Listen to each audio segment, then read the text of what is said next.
Que el Señor esté con todos ustedes. Y con tu espíritu. Evangelio de nuestro Señor Jesucristo según San Marcos. Gloria a ti, Señor.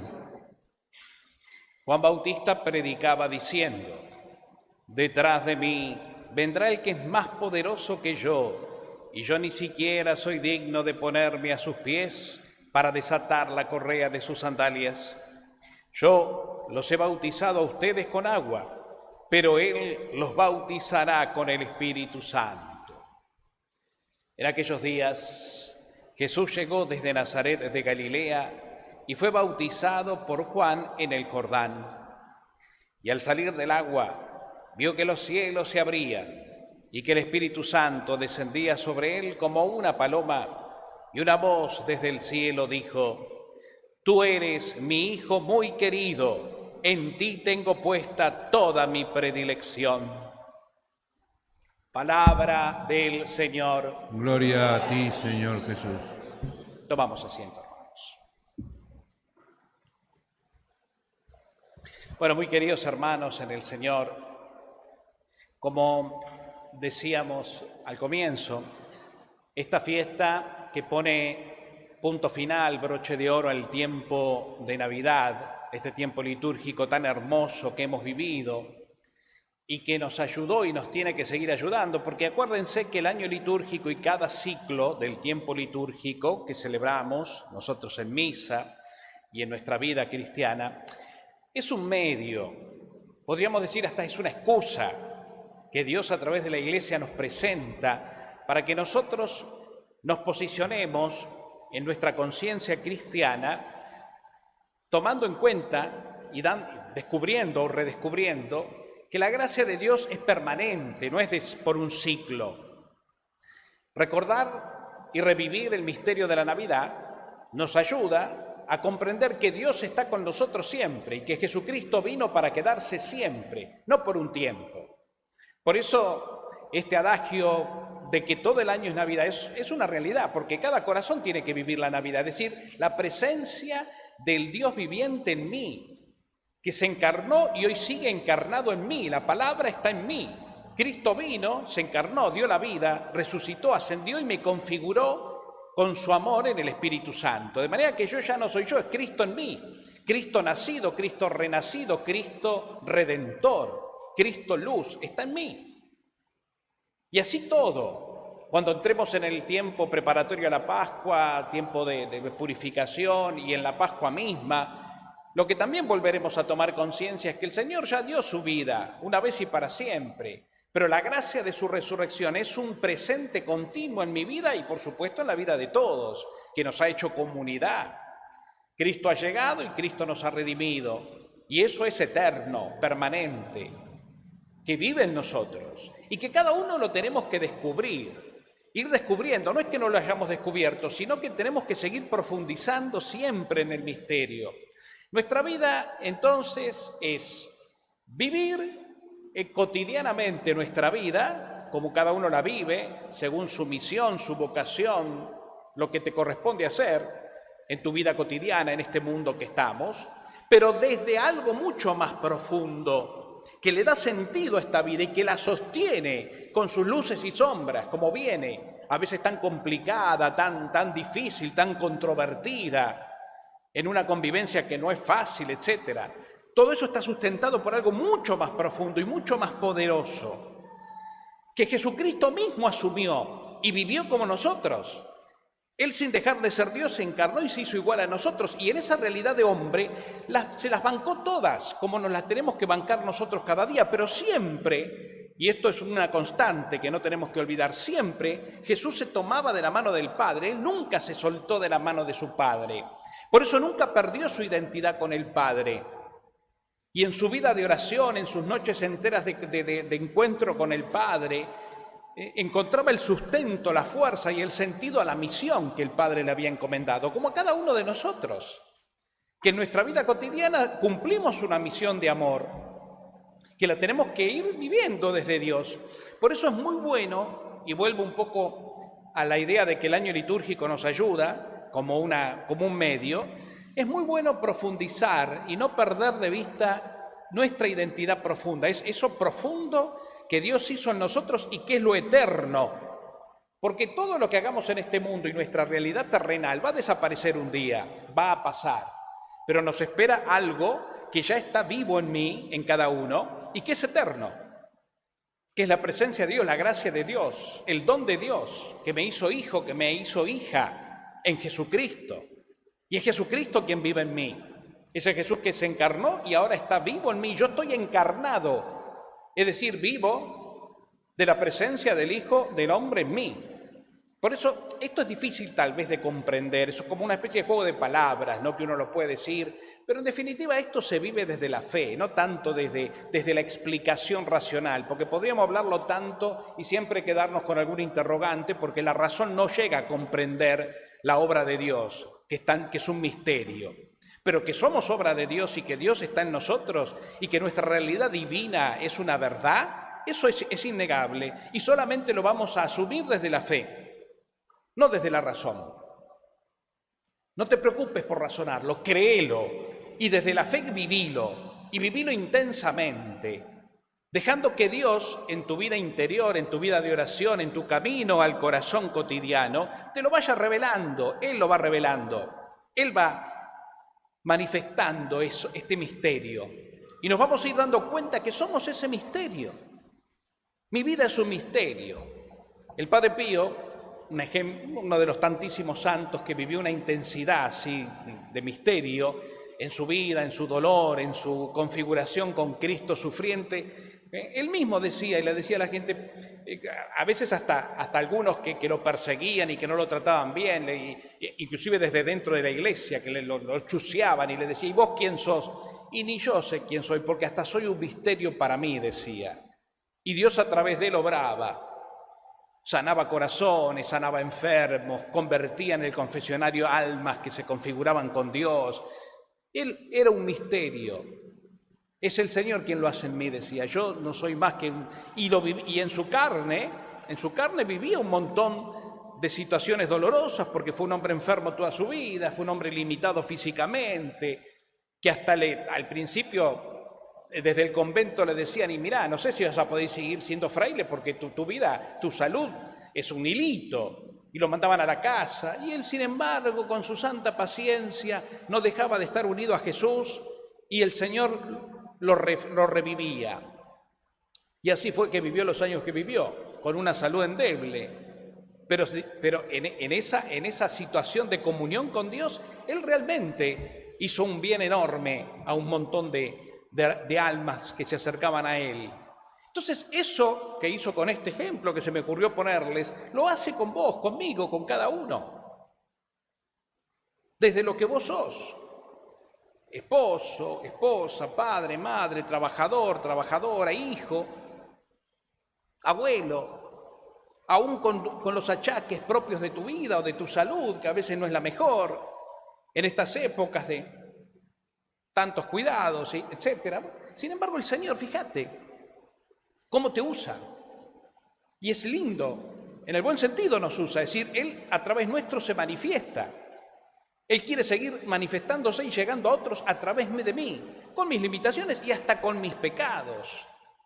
Porque el Padre Pío se confesaba y reconocía su vida de pecador como cualquier ser humano. Porque para Dios no es un obstáculo nuestra realidad humana, pecadora o frágil o limitada. Porque en definitiva nos hizo así, no pecadores, pero sí frágiles. Y esa fragilidad a veces nos lleva a hacer lo que no debemos. Pero para eso está la misericordia que está por encima de nuestra fragilidad. Por eso tenemos que vivir con alegría, de pie, contentos, sabiendo lo que somos, que no somos solo la fragilidad de una vida humana con un montón de limitaciones y en un mundo tan difícil. Somos mucho más que eso. Ni siquiera somos este aparato psicológico que muchas veces por nuestras heridas y nuestras personalidades nos lleva a vivir a veces con tristeza, con depresión, con culpa, con un montón de experiencias humanas encontradas. Ni siquiera somos eso.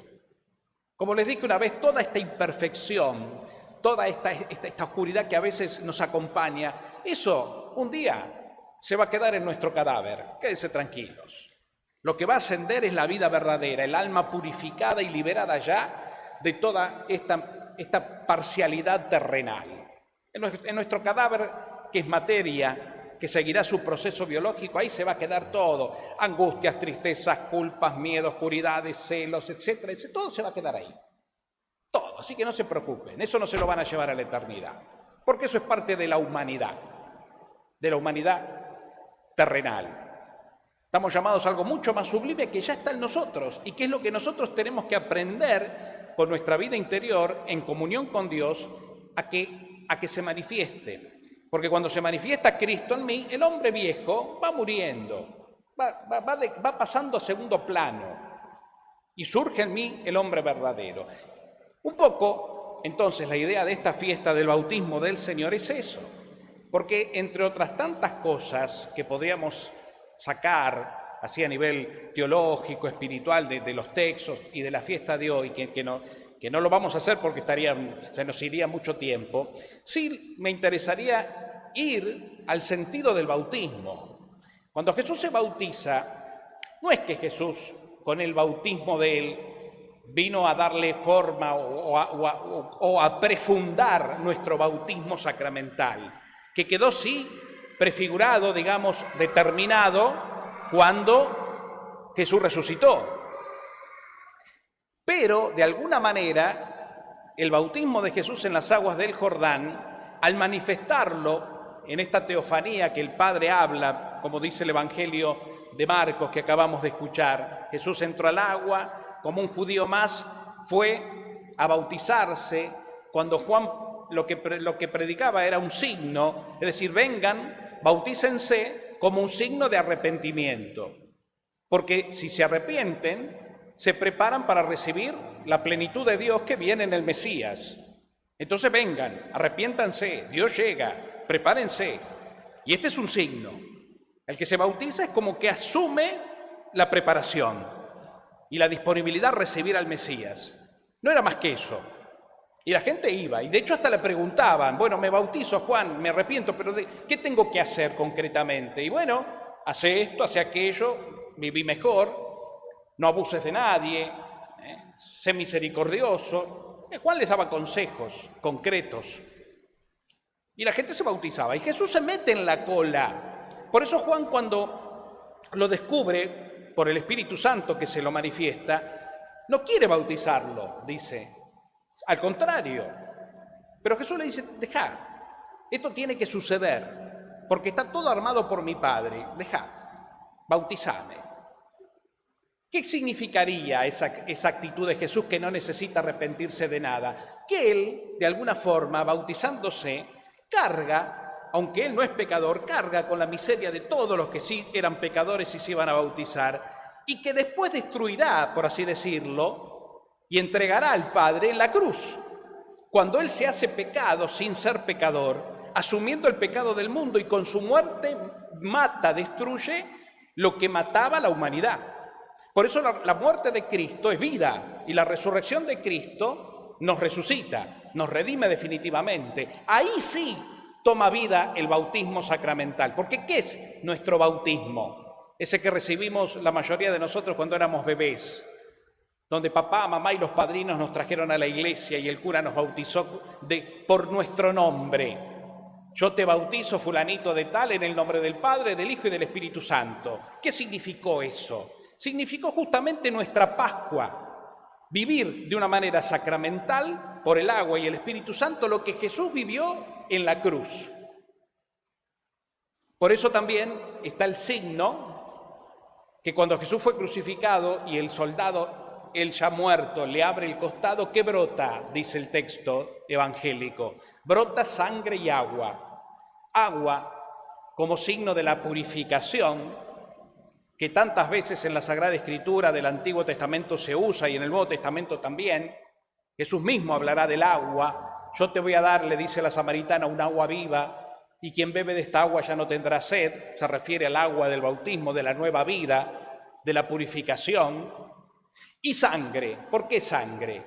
Y porque la sangre es la vida. Y Jesús da la vida. Y cuando derrama su sangre, nos baña con su sangre, es decir, nos llena de su vida. Por eso ya no vivo yo, es Cristo quien vive en mí. Y mi vida verdadera no es una vida humana, sino es una vida divina. Otro misterio, que no la vamos a agotar, insisto, con esta. Porque uno se mira al espejo y se ve en su realidad y dice, yo soy divino. Yo, con todo lo que vengo acarreando, con mi miseria, que no puedo superar esto, con mis achaques y un montón.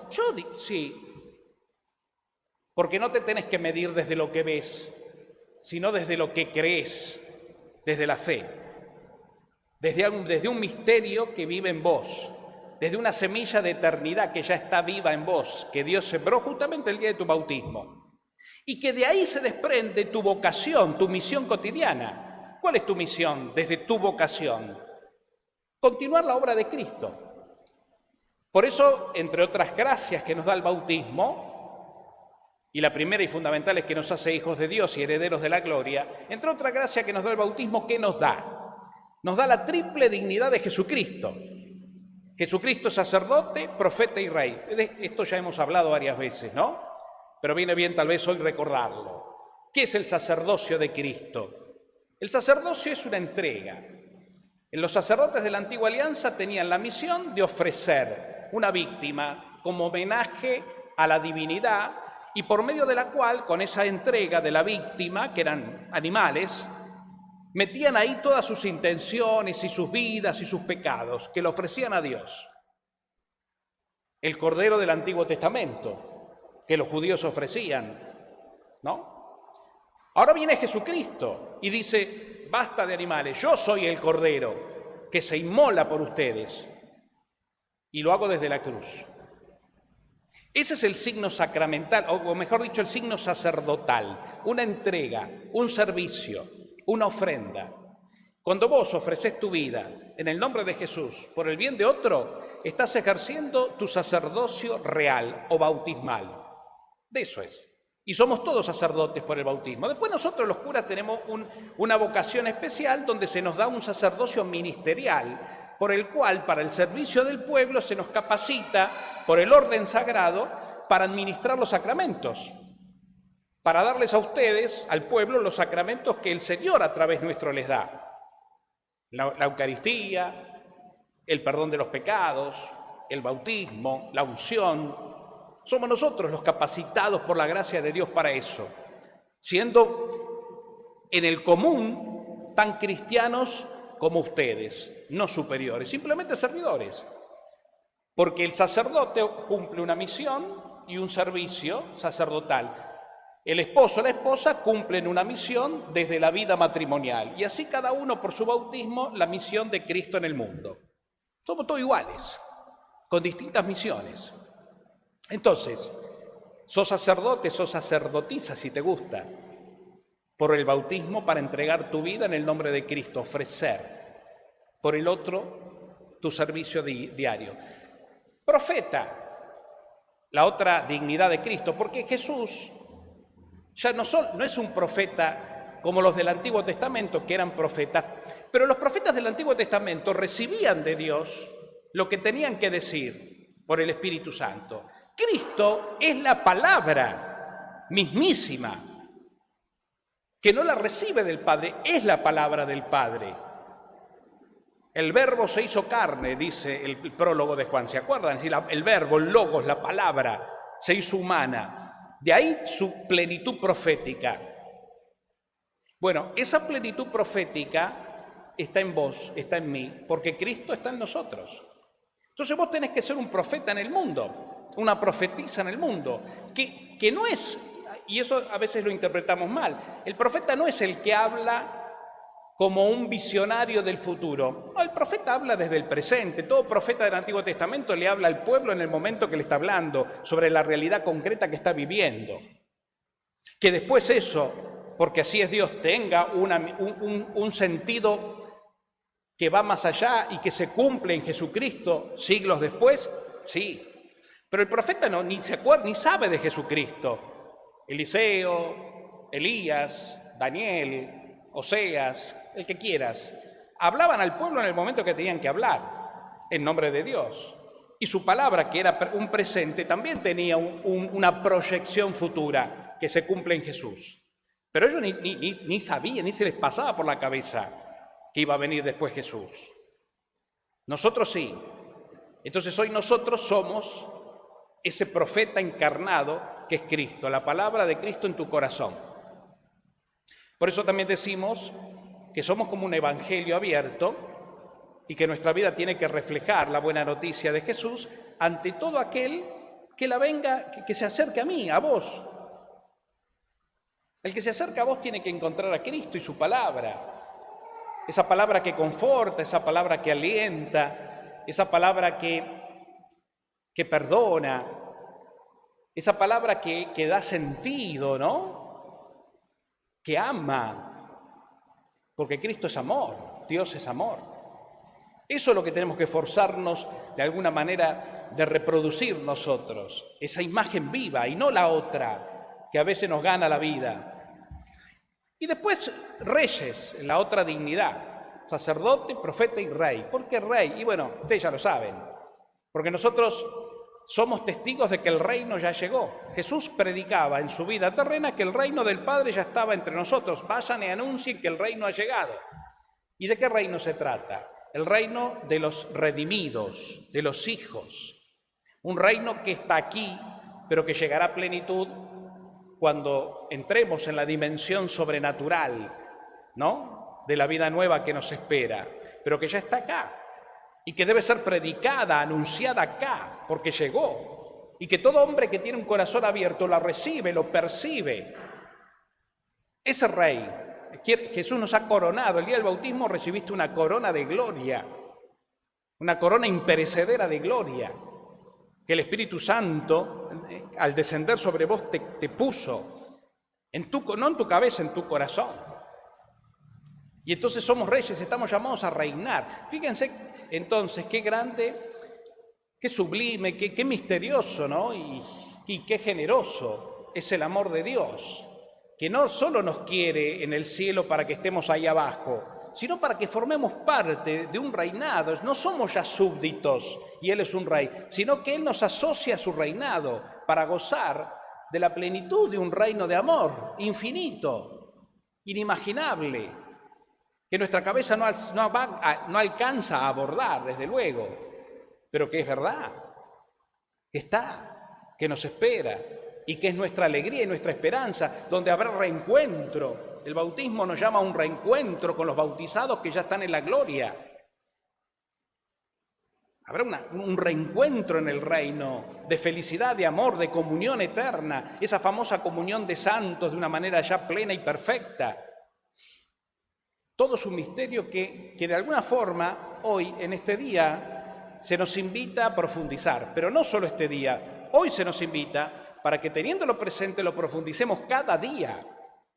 Esa es mi identidad. Entonces no le tengas miedo a tus sombras, no le tengas miedo a tus angustias. Todo eso vivilo en paz. Vivilo en paz, porque va a estar, y sí va a estar. A veces más, a veces menos. Uno hay días que se levanta y no tiene ganas de levantarse y vive una vida, o un día, mejor dicho, a veces tan pesado, tan agobiado. Te enterás de cosas que te suman la mochila y entregásela al Señor y vivilo en paz. ¿Qué va a ser? Es parte de la realidad que nos toca vivir, pero no es el todo, es parte. El todo es otra cosa. Más bien apunta a la verdad, a lo profundo, a esto que hablamos, a esta identidad verdadera que soy, no a las circunstancias o a los accidentes de un mundo imperfecto en el cual nos toca estar. También con nuestras imperfecciones desde lo humano, pero apunta al otro, lo que hacían los santos. Desde mis achaques y desde mis imperfecciones, Señor, yo vivo en paz mi vida porque estoy en comunión con vos. Y ahí el misterio, yo soy un misterio. Y desde ese misterio canalizo, pongo en vida mi ser bautismal, mi misión bautismal, sacerdotal, profética y real. Bueno, es un tema que da para tanto, pero vamos a quedarnos acá, creo que ya tenemos suficiente para poder rumiar en la fe, en la oración. Quédense en eso. Pero récenlo, medítenlo. Cuando se dediquen todos los días a meditar, hagan silencio, cierren sus ojos y métanse como quien camina al corazón, al interior, en esta realidad. Y quédense contemplando en el silencio esta hermosa realidad donde Dios mismo te la va a mostrar más, ¿no? Voy a poner un ejemplo tonto, pero cuando uno va al cine, por ejemplo, uno entra, ya sabe la película que va a ver, pero no la conoce, porque si no, ¿qué gracia tiene, no? Entonces uno se sienta y espera que en la oscuridad del cine empiece a proyectarse la película que uno contempla. Vos no proyectás la película, pero sí te dispones a verla en tu tiempo, donde ese rato es para ver y proyecta. Bueno, nuestra vida de oración interior es eso, es meterte en el cine de tu corazón. La oscuridad del cine representaría el silencio, la quietud y el tiempo, y en ese silencio el Señor te empieza a proyectar lo que te quiere mostrar. No sabes de qué se trata, pero lo quieres ver y lo ves con atención, porque te dispones. Y cuando uno va al cine no piensa, sino entra en el misterio de la película, a ver lo que el director y los actores te quieren mostrar.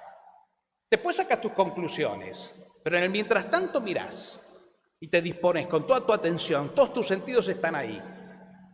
Bueno, así tiene que ser tu vida interior, que todo tu corazón, toda tu atención, no mental, sino espiritual, esté ahí. Y el Señor se va a encargar de proyectar lo que te quiera mostrar. No sabes lo que, no importa, Él sabe. Y yo lo quiero recibir con humildad, con disponibilidad. Eso es la oración contemplativa. Eso es. Entrar en el cine de tu corazón. Sentarte, relajarte y disponerte, nada más. En el silencio, la quietud y el tiempo. Y el Señor proyecta. Y ves. Ves con el alma lo que Él te quiere mostrar. Bueno, vamos a pedirle a la Virgen que nos ayude, ella que lo sabe, lo hizo y lo sabe, ¿no? María meditaba todo en su corazón, dice muchas veces el Evangelio. ¿Y qué es? Es esto. No pensaba, no lucubraba, no se daba manija. Silencio, aceptación, cordial, no racional. Bueno, que esta madre que es tan cordial y que con su corazón está tan llena de amor y nos ama a nosotros los hijos, nos enseñe a poder transitar este hermoso camino de ser consagrados por el bautismo, misioneros, testigos y herederos de la gloria. Que así sea.